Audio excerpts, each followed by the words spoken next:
I'd like to begin by expressing my thanks to Bill Cathenall and Joseph Renard for inviting me to participate in this. It's a real honor to be able to talk at a memorial conference for Chris, who was just a great friend and a wonderful human being and an extremely productive scholar. And it's a special treat to be able to see Krista again after a little over 30 years, and I really enjoyed talking to her. So let me get started right away. The site of ancient Aigeira occupies the top and upper slopes of a steep hill close to the Corinthian Gulf south shore in easternmost Achaia, almost exactly due south of Delphi, and the nearby and often visible prehistoric sites of Cura and Crisa on the opposite side of the Gulf in focus, some 30 to 35 kilometers away. The prehistoric focus of settlement that has thus far been explored at Aigeira is situated on the western Acropolis, the uppermost elevation of which is at 415 meters above sea level, and on gently sloping terraces to the north, east, and south.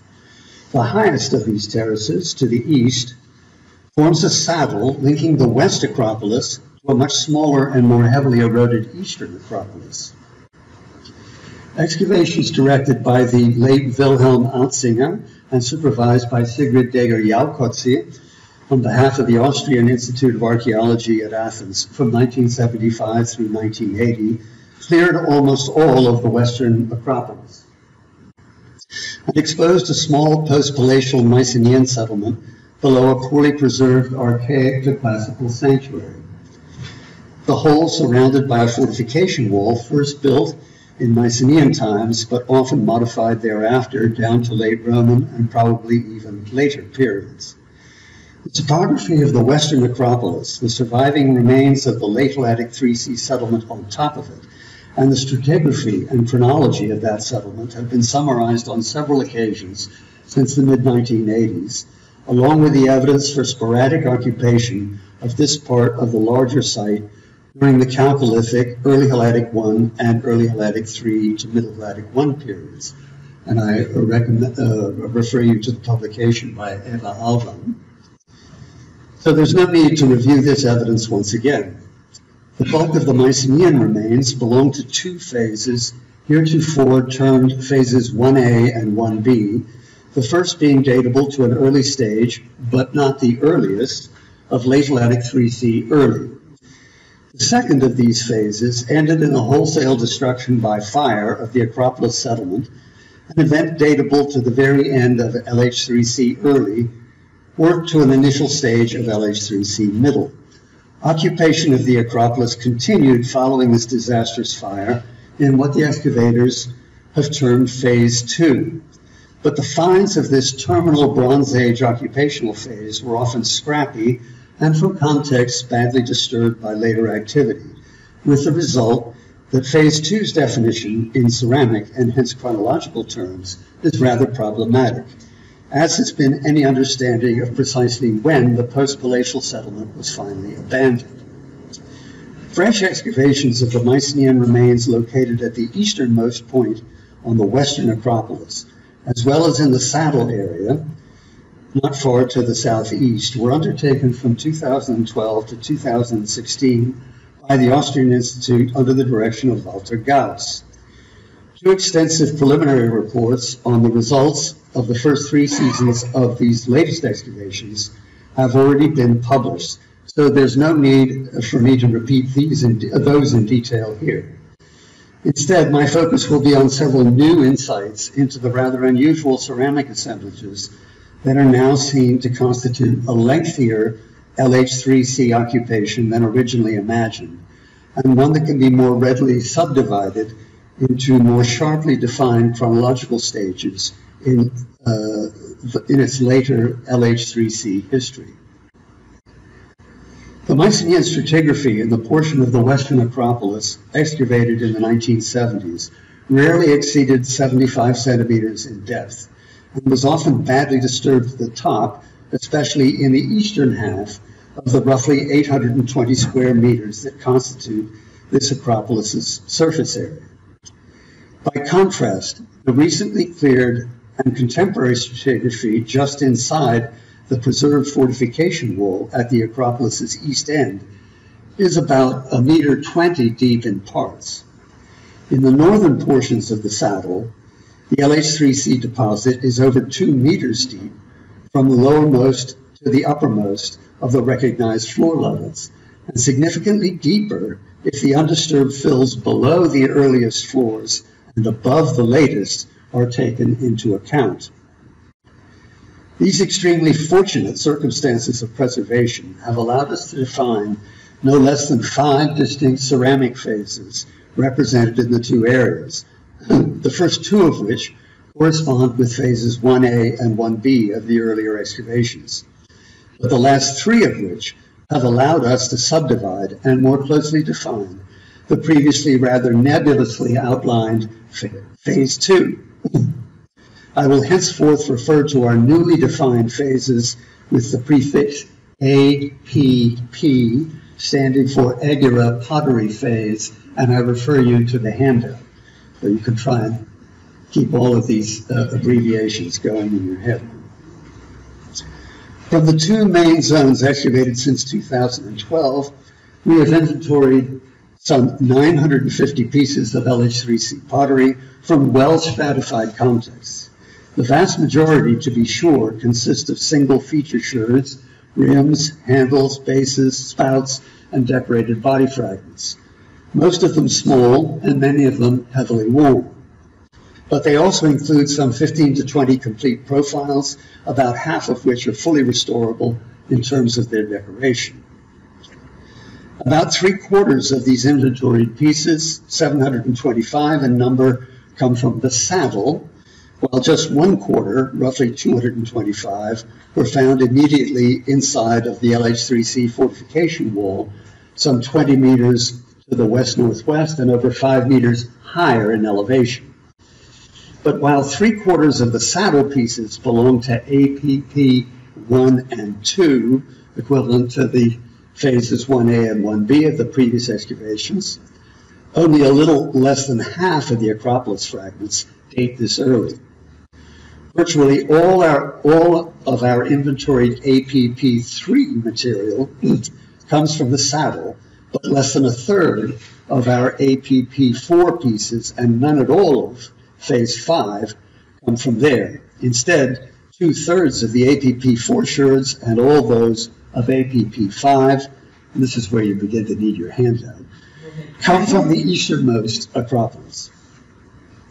This kind of variability in the LH IIIC stratigraphy, along with the overall dearth of APP4 and 5 material, which together amount to less than 1/6 of the total inventoried pieces, suggests that much more testing of the LH IIIC levels in the broader saddle zone, which is far more extensive in area than the 820 square meters of the entire Western Acropolis, may be necessary to achieve a genuinely holistic appreciation of LH IIIC ceramic development at Aigeira, spanning the period's roughly 120-year duration at the site.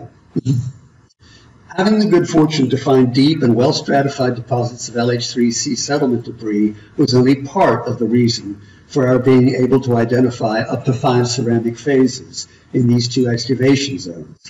At least as important was the precision of the excavation technique, digging by the square meter unit and by natural stratigraphy on what were everything from neatly horizontal to sharply sloping depositional episodes.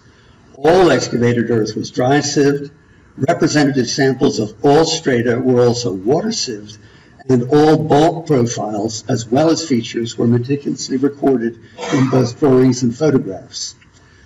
Only this kind of precision, to cite just one example, has allowed us to securely identify our single greatest concentration of fully bendable pots as a dumped fill of debris from the great destruction by fire on the Acropolis, rather than as an in situ floor deposit, which is what we initially thought it had to be.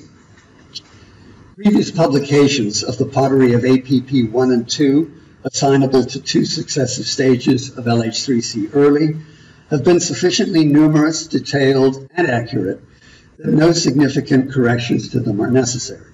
Isn't that great? APP1 represents the initial phase of Mycenaean settlement so far detected on either the Acropolis or the Saddle. Its repertoire of tableware is dominated by solidly coated deep bowls, linearly decorated semi-globular cups and basins, pattern-decorated craters, and plain kylikes and dippers. Commonly occurring large closed shapes, such as hydrias, amphoras, and jugs, may be solidly coated, linearly decorated, or plain, but rarely bear patterns. Smaller closed shapes, such as stirrup jars, alabastra, and amphoriskoi, on the other hand, are typically pattern decorated. Most of the small stirrup jars are likely to be imports. Patterned open shapes, aside from craters, consist of a few deep bowls and occasional mugs or stem bowls. Chronologically important are the presence of a few carinated cups, foremark shape 240, occasional solidly coated carinated kylikes, foremark shape 267, and the absence, important absence, of any linearly decorated or patterned high-stem kylikes with conical bowls, foremark shape 275. This material is contemporary with left-hand D phase 1A, or to what I have since 1977 been calling late Atlantic 3C phase 2. The pottery of APP2 is very similar to that of the preceding APP1, except that a few linear and patterned kylikes are now attested, the linear ones being either short-stemmed with carinated bodies or higher-stemmed with relatively shallow conical bodies. Thanks to the violent destruction of the settlement at the end of this phase, both on the Acropolis and seemingly also on the Saddle below, the sheer amount of pottery assignable to this phase, and especially of fully restorable pots, is substantially higher than for any other LH IIIC phase represented at Aigeira. APP2 may be securely dated to the end of LH IIIC early, LH IIIC phase 3, in my own terminology, ending slightly earlier than the end of left-hand D phase 1B. Let me now begin to discuss some of the peculiarities of the LH IIIC ceramic repertoire documented since 2012 during the most recent excavations at the site. I start with a class of pottery that has been variously described by previous specialists working on the site as lichtblaue hardware, or fine reddish-brown hard-fired ware, or MG13, standing for macroscopic group 13. The fine fabric has been aptly characterized by Gauss, being generally in the range of red to reddish yellow in color in the fracture, light reddish brown to pink at the unpainted surface, and containing few, if any, visible grits, aside from some very fine sparkling ones and occasionally some small bits of shell.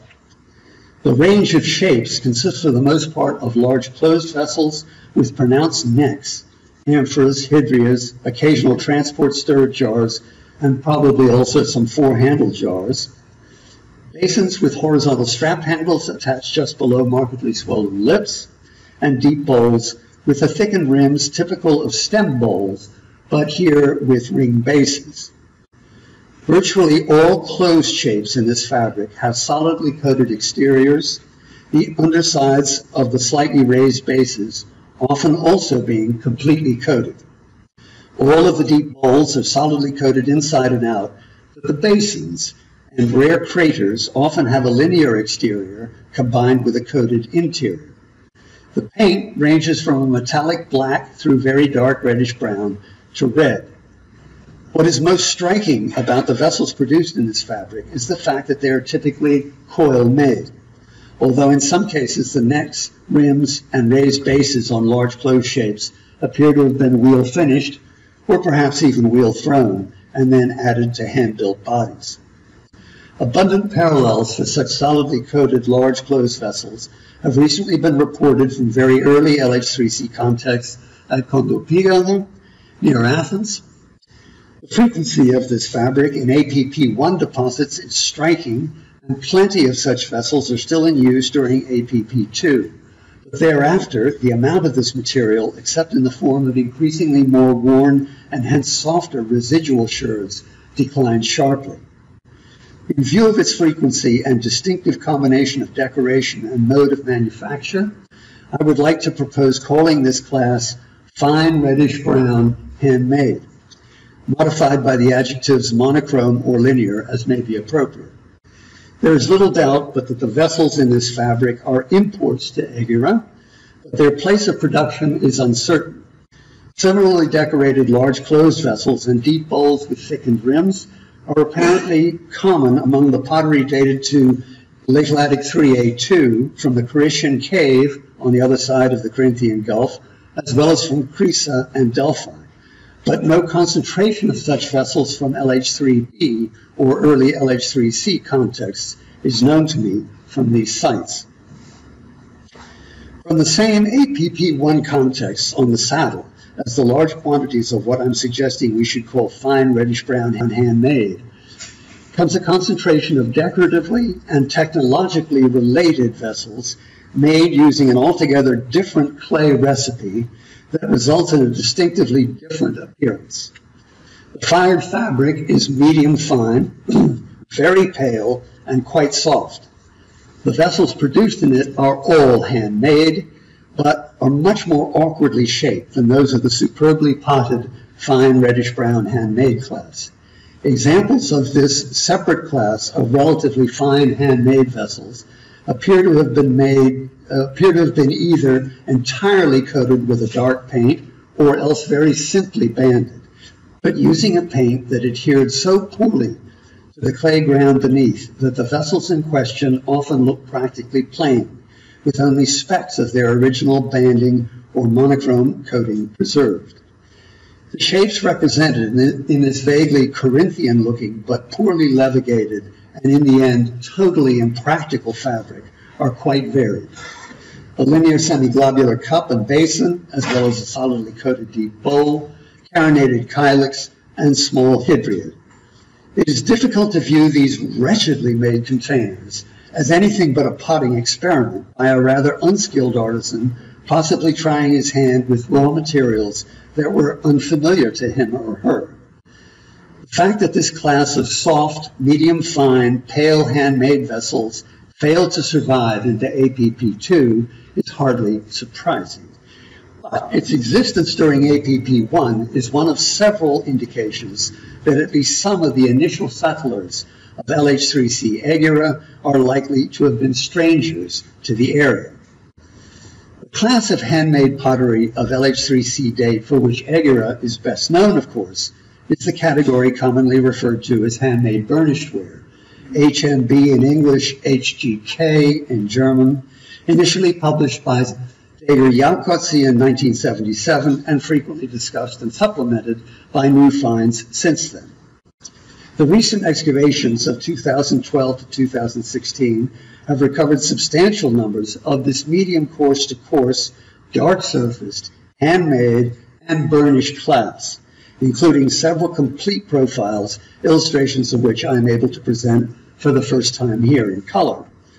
We may now state with genuine confidence that this class of pottery first appears at Aigeira in the earliest LH IIIC strata of APP1 and continues to be produced and used throughout the rest of the LH IIIC sequence at the site. Although the numbers of different vessels in this class from Aigeira now exceeds well over 100 pieces, no more than 3 distinct shapes appear to be represented. First, a small to medium-sized jug with a low flaring neck, whose rim in some cases slopes up slightly from the upper attachment of a vertical strap handle to a very broad and simple trough spout opposite the handle. Second, a medium-sized to large jar with a profile not unlike that of the jug, but with a somewhat higher and symmetrical neck and with 2 horizontal loop handles set on the shoulder, the backs of which often feature a single broad horizontal groove. The bases of these 2 closed forms may be either simply flattened or else provided with an extra coil of clay at the bottom to fashion a hollowed and slightly raised base, or even a clumsily rendered ring foot.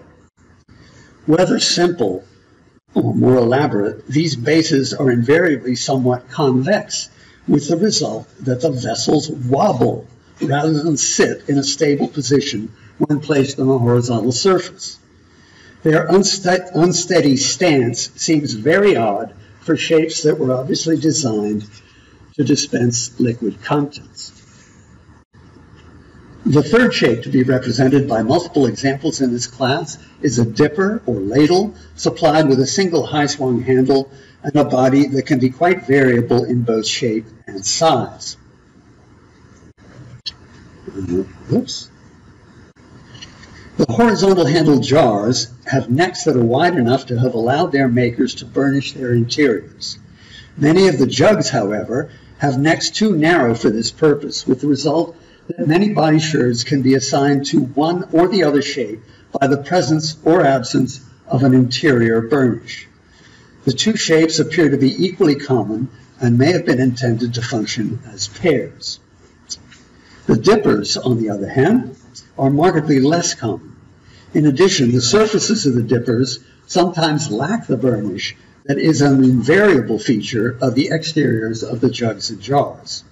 All three shapes may have been hung on pegs, the dippers sometimes having round bottoms in addition to disproportionately large handles that make them even less stable than the other two shapes. None of these dark burnished shapes bears any kind of decoration. Perhaps their oddest feature, however, is that relatively few of them exhibit any clear signs of use, particularly in the form of the secondary burning that discolors the surfaces of ordinary cooking pots. Moreover, the LH IIIC population at Aigeira had ready access to standard Mycenaean cooking shapes that do feature abundant traces of secondary burning.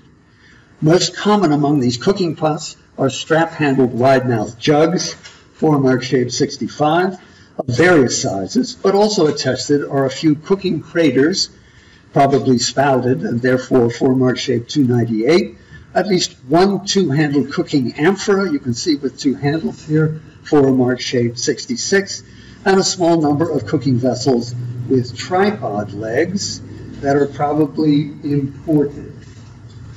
Let's see if I can.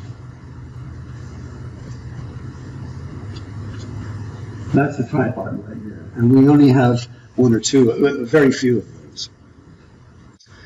So, what were the handmade, burnished jugs, jars, and dippers used for, if not for cooking?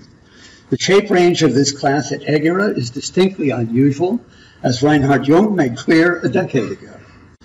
Could it be that these three shapes were display pieces of some sort, or that they were used in some particular social or ceremonial context? The deep late Atlantic 3C stratification that survives in the northernmost part of the saddle so far explored has preserved multiple strata that can be assigned to a phase of occupation we term APP3, one that is barely represented at all in the somewhat shallower sequence of LH IIIC strata at the east end of the Acropolis. As in the case of the earlier transition from APP1 to APP2, the typological shifts in shapes and painted patterns are relatively minor between APP2 and APP3, but a major change in fabrics takes place.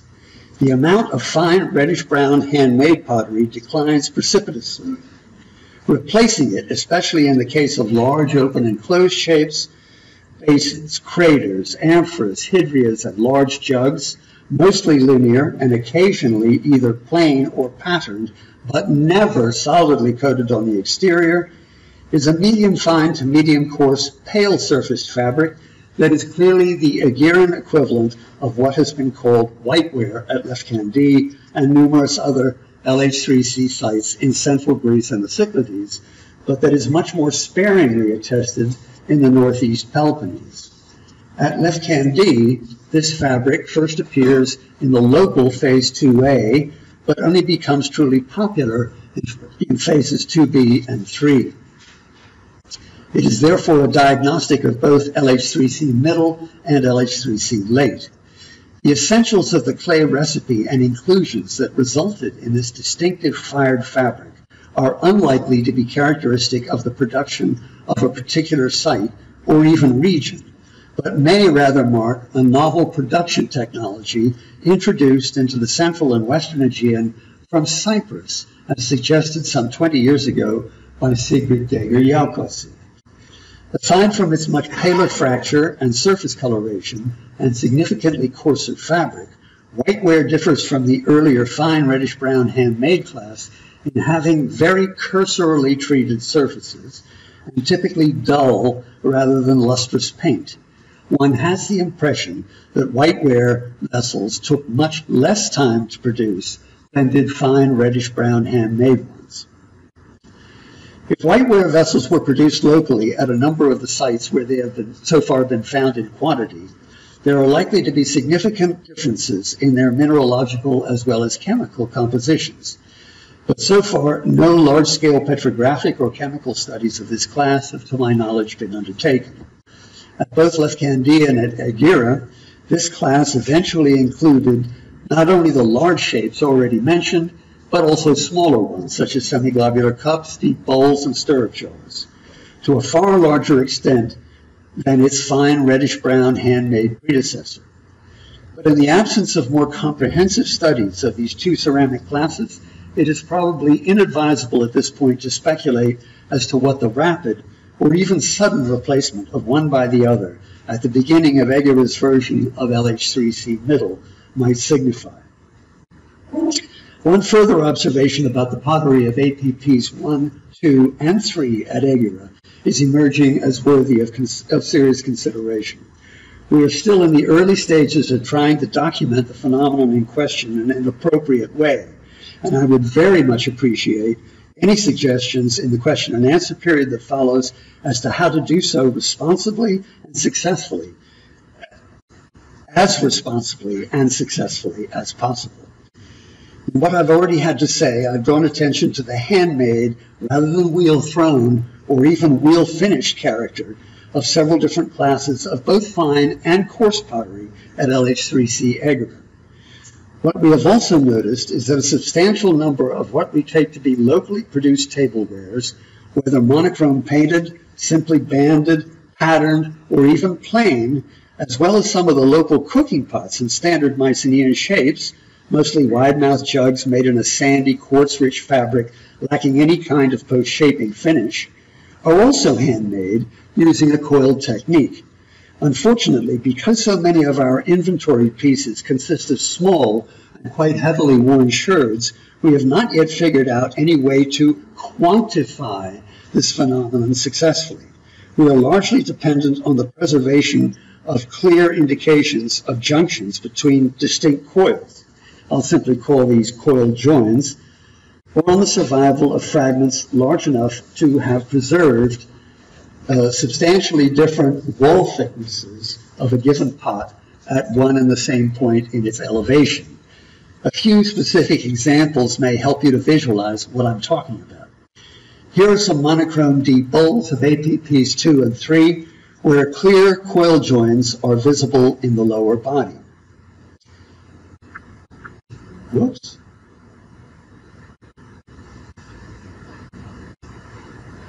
And here is a wide-mouth cooking jug of APP2 exhibiting a similar coil join at the point where the flaring rib is attached.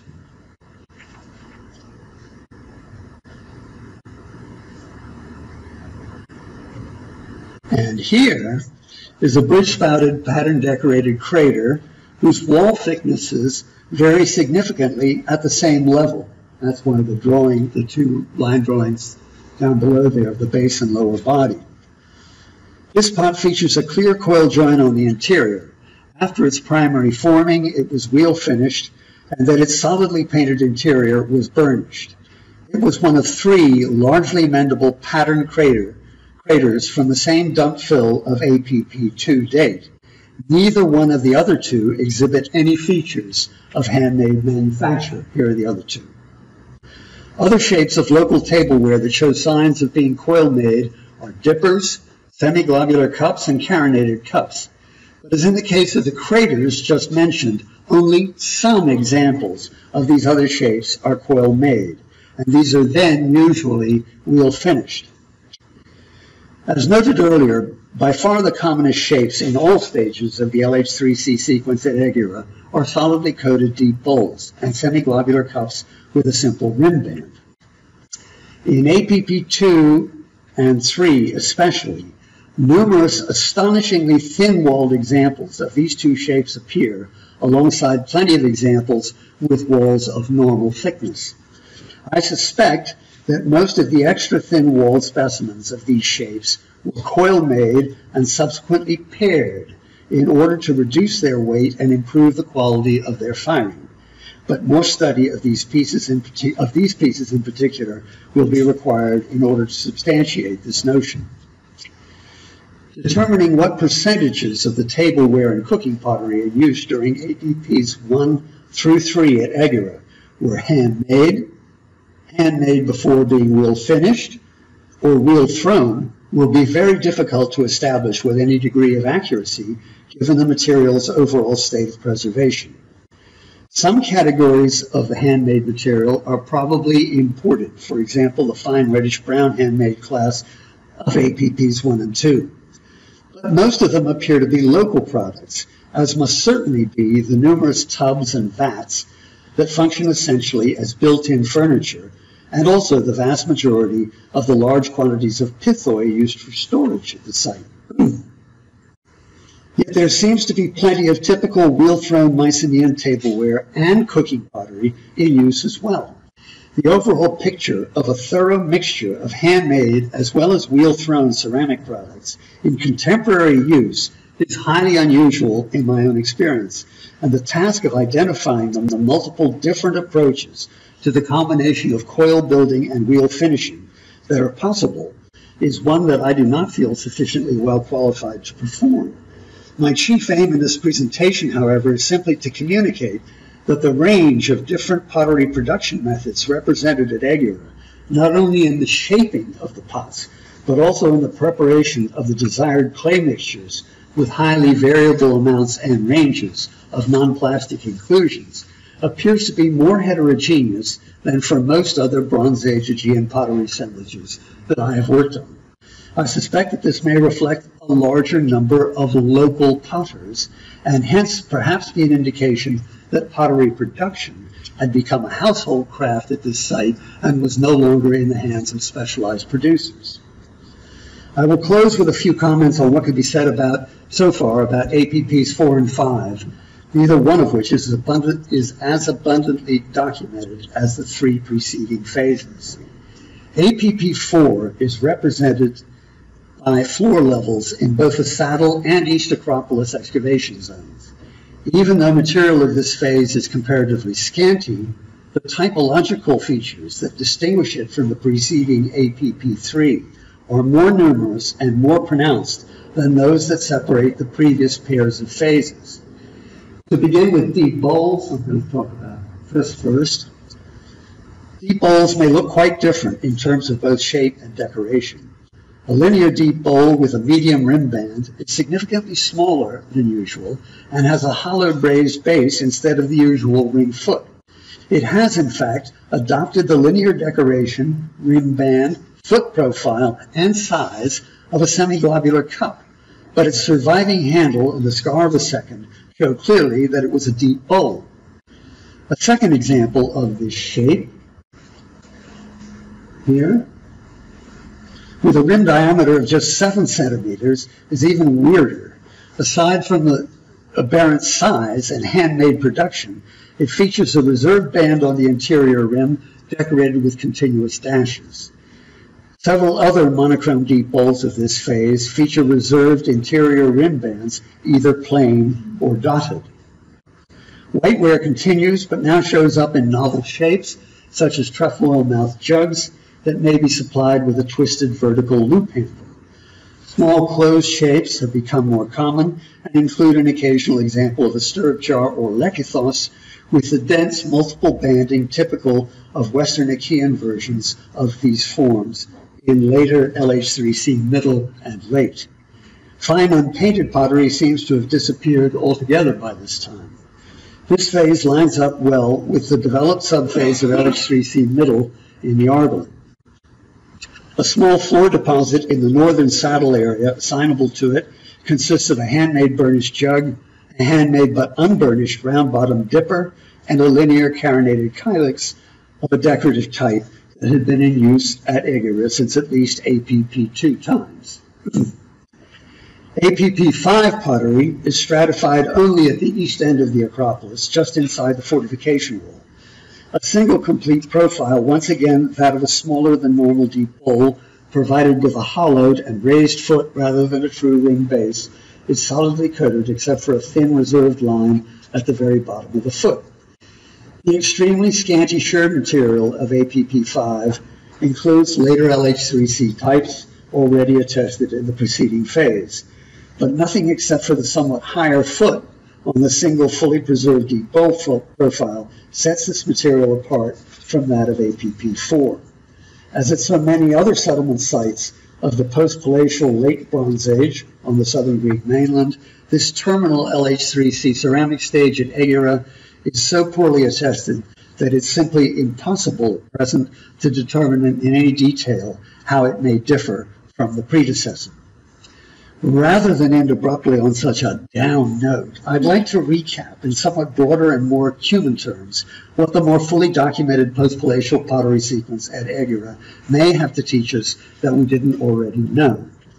Let us keep in mind that Aigeira was never a palatial site and is not located in the traditional Peloponnesian and Central Greek heartlands of Mycenaean culture. On present evidence, it may have been freshly occupied shortly after the palatial destructions in the Argolet, Messenia, and East Central Greece by people who were probably migrants, if not necessarily refugees, from one or more of these more centrally located and culturally dominant regions.